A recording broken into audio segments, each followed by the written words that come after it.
Welcome to Sunita study zone. আজকে বেশ কিছুদিন পরে আমরা আবার চলে এসেছি পিএসসি মিসলেনিয়াসের প্রিভিয়াস ইয়ার নিয়ে। তো প্রিভিয়াস ইয়ারে আমাদের লীলা রয়ের যে প্র্যাকটিস সেটটা আছে সেখান থেকে আমি কিছু কোয়েশ্চেন করে নেব 2019-এর সায়েন্স। আর এটা যেহেতু বাংলায় আছে কোয়েশ্চেনগুলো, তার জন্য আমি ইংলিশের পিএসসি মিসলেনিয়াসের বইটা কিনেছি। তো এখান থেকে ইংলিশে কোয়েশ্চেনগুলোকে দেখে নেব, যেটা আমার পক্ষে সুবিধা হয়। চলো শুরু করা যাক। আজকে আমরা ফিজিক্স দিয়ে শুরু করব। তো ফিজিক্সের ফার্স্ট কোয়েশ্চেনটা কি আছে দেখে নিই। Under critical temperature on compressing gas turn to liquid. এবার ক্রিটিক্যাল টেম্পারেচারের মধ্যে যদি আমরা নিচে গ্যাসটাকে যদি কম্প্রেস করি তাহলে গ্যাসটা লিকুইডে পরিণত হয়।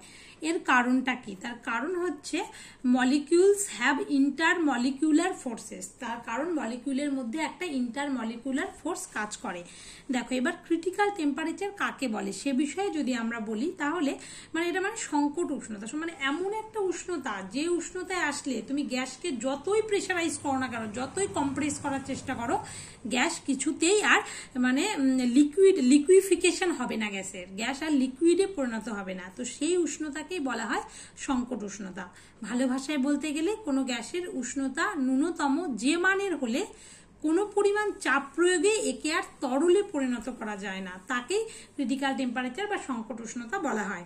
তুমি যতই প্রেসার দাও না কেন সেটা কিছুতেই আর গ্যাস থেকে তরল হচ্ছে না, সেটাই হচ্ছে ক্রিটিক্যাল টেম্পারেচার। কিন্তু এখানে কোয়েশ্চেন কি আছে, ক্রিটিক্যাল টেম্পারেচারের নিচে যদি থাকে গ্যাসটা তাহলে সেক্ষেত্রে গ্যাসটাকে লিকুইডে কনভার্ট করা যায় যদি আমরা উপযুক্ত প্রেসার দিই।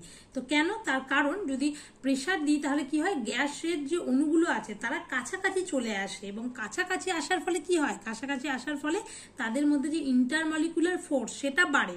এবার বাড়লে পরে তখন কি গ্যাস থেকে লিকুইড হয়ে যাবে। দেখো, সংকট উষ্ণতার নিচে গ্যাসীয় পদার্থকে চাপ দিলে তা তরলে পরিণত হয়।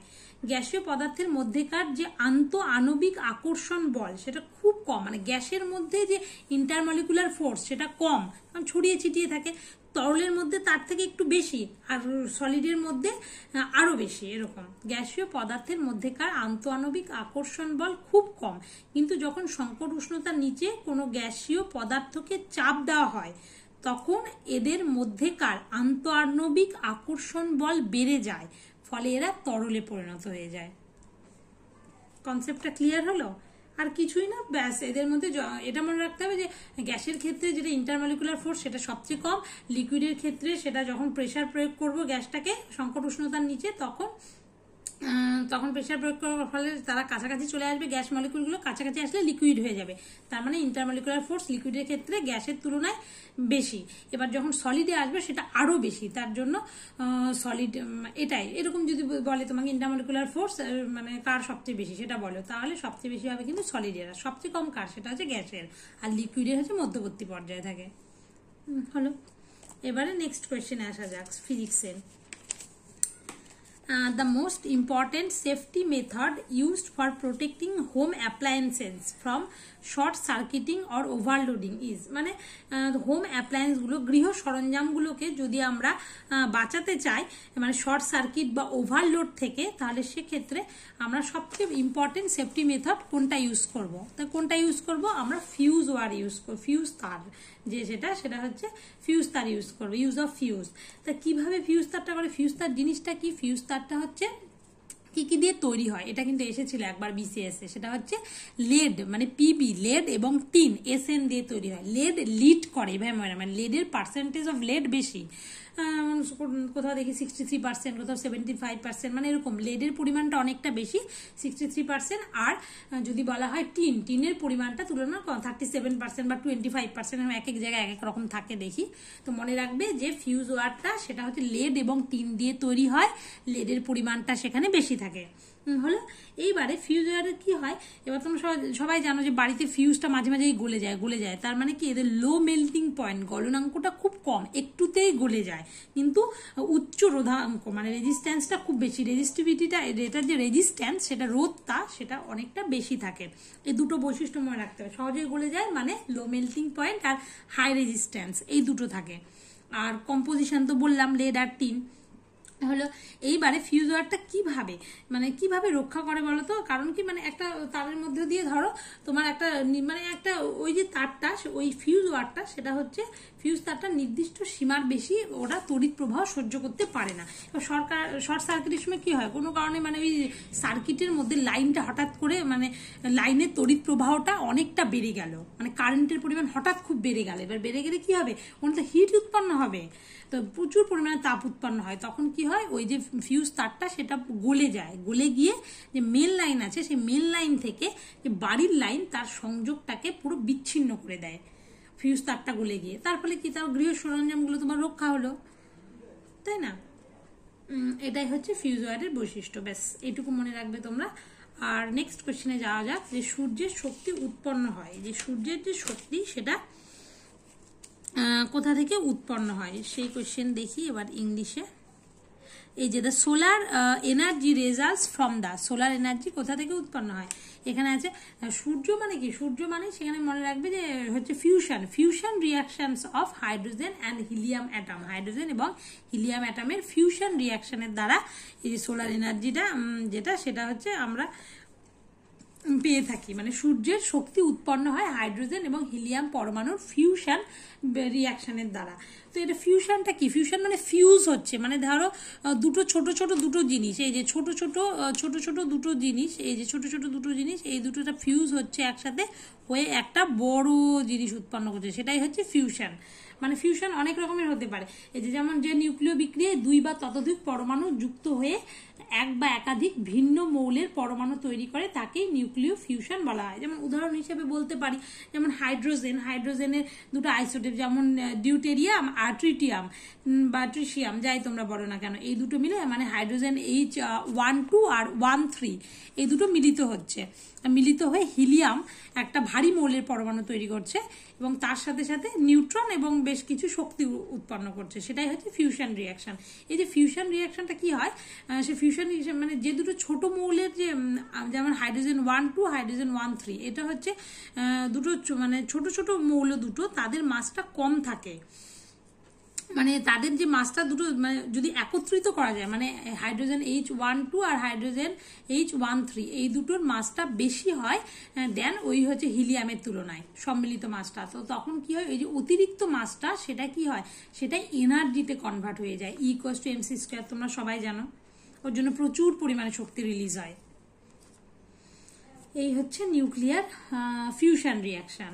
এবার নেক্সট কোয়েশ্চেনে চলে যায়, ইলেকট্রিক্যাল ওয়্যারগুলো যেটা হয় তার, সেই ইলেকট্রিকের যে তার, সেই তারগুলো coated with an insulating material থাকে তার মধ্যে, সে generally the material used is. এবার ইলেকট্রিক তারের মধ্যে যে বৈদ্যুতিক তারে একটা অন্তরক উপাদানের আবরণ থাকে সাধারণত ব্যবহার করা, সেটা কি দিয়ে তৈরি হয়, সেই ইনসুলেটিং মেটেরিয়াল যেটা তৈরি হয় থাকে সেটা হচ্ছে পিভিসি, পলিভিনাইল ক্লোরাইড, সেটা তারগুলোতে, বৈদ্যুতিক তারগুলোতে, তো এটা ইনসুলেটর হিসেবে বা অন্তরক হিসেবে কাজ করে। তো এটা কি, এটা তোমরা সবাই জানো, পিভিসি মানে কি পলিভিনাইল ক্লোরাইড, তার হচ্ছে ফুল ফর্ম, আর হচ্ছে বৈদ্যুতিক তারে এটা অন্তরক হিসেবে কাজ করে, এবং এটা সেটা একটা পলিমার না, পিভিসি সেটা কি রকমের পলিমার হয়, থার্মোপ্লাস্টিক পলিমার, থার্মোসেটিং পলিমার, এটা হচ্ছে একটা থার্মোপ্লাস্টিক পলিমার, এটাও কিন্তু আসে বিসিএস এ। তো থার্মোপ্লাস্টিক পলিমার কাকে বলে, মানে থার্মো কথার অর্থ মানে তাপের উপর নির্ভর করবে, এটা মনে রাখবে। এটা হচ্ছে মানে এটাতে তুমি যতই এই যে থার্মোপ্লাস্টিক পলিমার, এই যে PVC is called thermoplastic because it become softer on heating, যত হিট করি তত এটা সফট হয়ে যায় এবং হার্ড হয়ে যায় যখন কুল করি, যত হিট করবো তত সফট হয়ে যাবে, যত ঠান্ডা করবো তত এটা হার্ড হয়ে যাবে। এই যে this can be heated again and again, এটাকে বারবার হিট করো এবং মোল্ড হয়ে যাবে, ডিজায়ার্ড শেপে তুমি তোমার পেয়ে যাবে এটাকে। তো ওর জন্য এটাকে থার্মো কথা মানে হিটের উপর নির্ভর করছে, তার জন্য এটা থার্মোপ্লাস্টিক পলিমার। পিভিসি কিভাবে ইউজ হয় তোমরা সবাই জানো, ইনসুলেটর হিসেবে ব্যবহার করা হয় বৈদ্যুতিক তারের ক্ষেত্রে। তার কারণ কি, তার কারণ হচ্ছে they do not allow an electrical current to pass through them, মানে তাদের মধ্য দিয়ে ইলেকট্রিক্যাল কারেন্ট যেতে দেয় না। ইনসুলেটর মানে অন্তরক মানে তো তাই, তার মধ্যে দিয়ে ইলেকট্রিক্যাল কারেন্ট পাস করতে দেয় না, তাই পিভিসি ইনসুলেটর হিসেবে কাজ করে বৈদ্যুতিক তার, যেমন রাবারও কিন্তু তাই হলো। এবারে নেক্সট কোয়েশ্চেনে আসি আমরা ফিজিক্সের।